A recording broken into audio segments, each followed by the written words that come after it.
see it later when you get into derivatives. But when we read this, this is read the limit as x approaches. Remember what I said earlier, this x is a floating x. It's not stationary, it's not fixed, it's an x that can basically go anywhere on the real number line or within a certain interval. So as x approaches some fixed x, the limit of as x approaches x0 of this function. Okay. Now, in this section, section 1.1, and in further sections in chapter 1, you kind of approach this in three different ways. Okay, three different ways. So let's say that you have a table of values. These are a bunch of different x's, and these are a bunch of different f of x's. Okay. And this table of values has the following numbers in it. So let's say that we have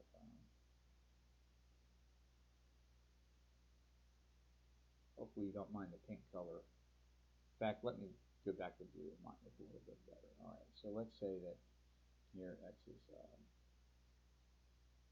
2.5, here's 2.75, here's 2.9, here's 2.99. I need to get some more room in my table. Sorry about that. So let's try on the other side. Let's say that this is 3.5, and this is 3.25, this is 3.1, and this is 3.01. And you might be wondering, like, where are these numbers coming from? They're just numbers that I happen to pick for a function. Okay. And so we're going to give, and I got these backwards. I'm so sorry. Those should have been x's, not f of x's. So let me just switch this around. Sorry about that. We'll let the f of x's be on top. Here we go. All right. So these are x values. Sorry about the confusion that I picked for a function. And maybe if I evaluate the function at all 8 of these x values, I get some y value. So let's say maybe this is 8.5, and this is 8.75. Whoops, 8.99. And then over here on the right side, 9.5, 9.25, 9.1, 9.01. Okay, so what's conspicuously missing from the list of x values is the number 3, right? If you observe this table, you should be able to see that these x's get closer and closer to 3 from the, what we say, from the left and from the right. So on a number line, we say x is approaching 3. X is approaching 3. And with, I'll explain a little bit more about one-sided limits in a moment, but right now we're using values from the left side and from the right side of x equals 3. It's important that we approach 3 from both sides, as I'll talk about more in a moment. And so let's say, okay, we want to find out, and we don't know the equation of this function, we don't know what the graph looks like.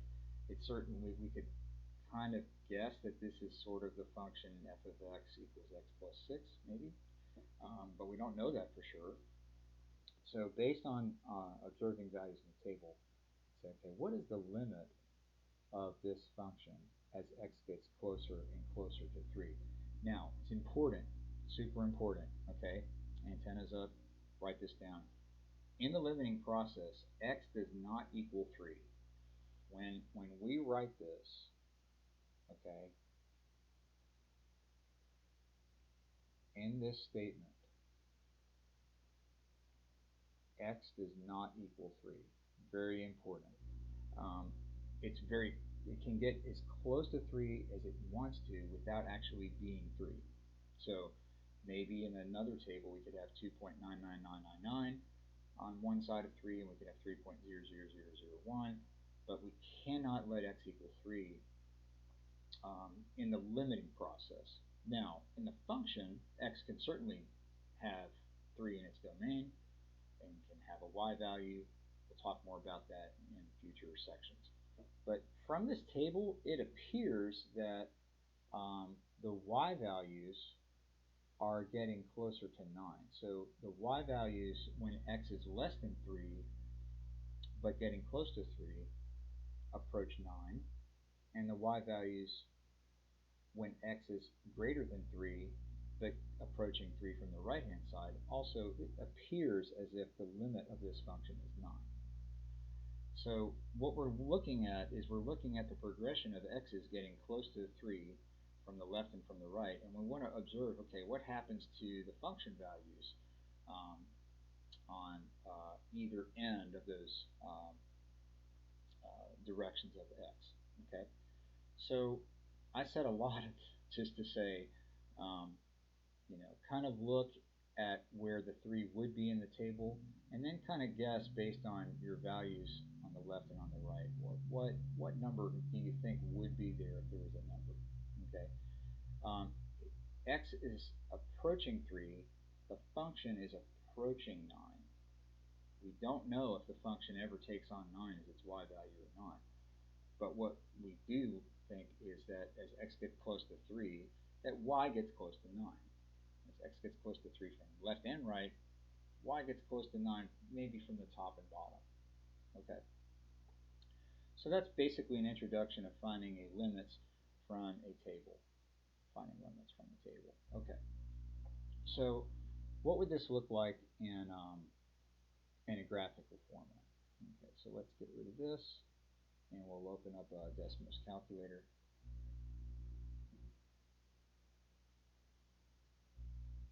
And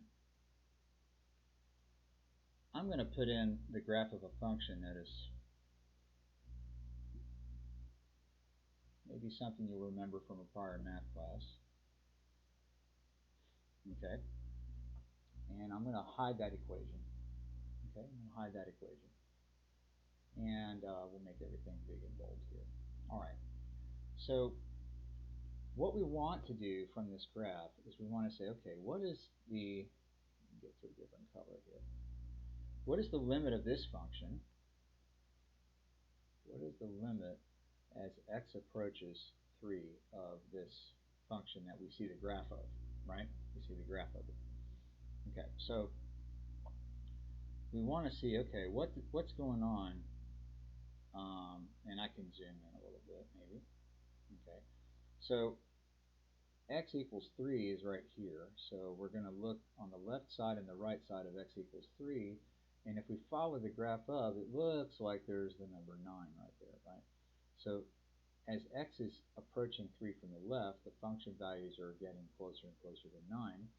As x is approaching 3 from the right, the function values are also getting closer and closer to 9.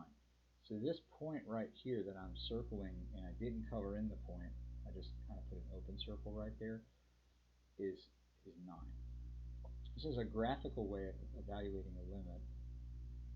In fact, it's the same function that I just showed you earlier with a table. Now, I did say that this function may or may not have 9 as its y value, so let me explain that. If you let me erase this and trace on this graph, and I'm using Desmos calculator, but let me trace this function. Okay, let me see what happens there as x gets really close to 3. What happens when x is actually equal to 3? Let's see if I can get there. Oh, I messed up. I totally messed up. That's okay. It's actually equal to 9. So I think I can do it. No, I did. There you go. It's 9, right? So the 0.39 is on the graph. The 0.39 is on the graph. All right, so what happens if we wanted to use a different x value? Let's say 6. Well, then what we would have to do, whoops, I should not have done that.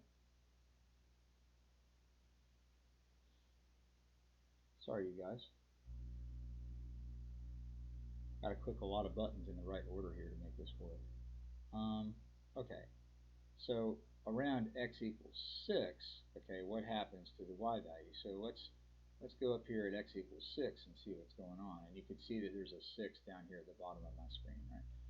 Okay, so let's go trace this from the left. It looks like we're getting 11, 11, 11, 11, 11.9.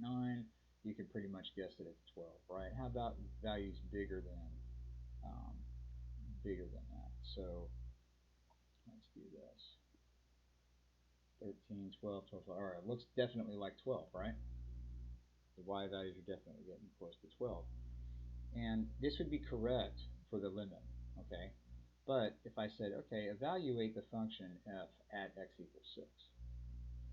For that, we are not concerned about what happens on the left and right side. We want x to be exactly 6. Throw away all the other x values. We want to know what happens right at 6.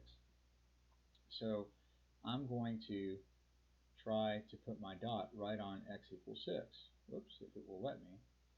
And at x equals 6, the graph has a hole in it. F of 6 is undefined. Wow. There's a hole in the graph. You might remember that from the previous math class when there's a factor on top and bottom that cancel out. There's a hole in the graph, right? So f of 6 actually is undefined, even though there is a limit. So I said all that to say this. The limit, the y values are getting close to 12, may or may not be the same as the y value of the function. There are functions that don't have a y value, but they may have a limiting value. So you have to think about plugging in a number to get an answer is very different from approaching a number to get an answer. Okay, this is the idea of limits, and it's going to take your brain some rewiring, some different synapses and neurons and connections, and some practice and some reading and some watching this video over and over again, possibly, to kind of wrap your brain around what a limit is. But it's a very important thing that you understand that x is approaching 6 in the limit. X does not equal 6. So there's that.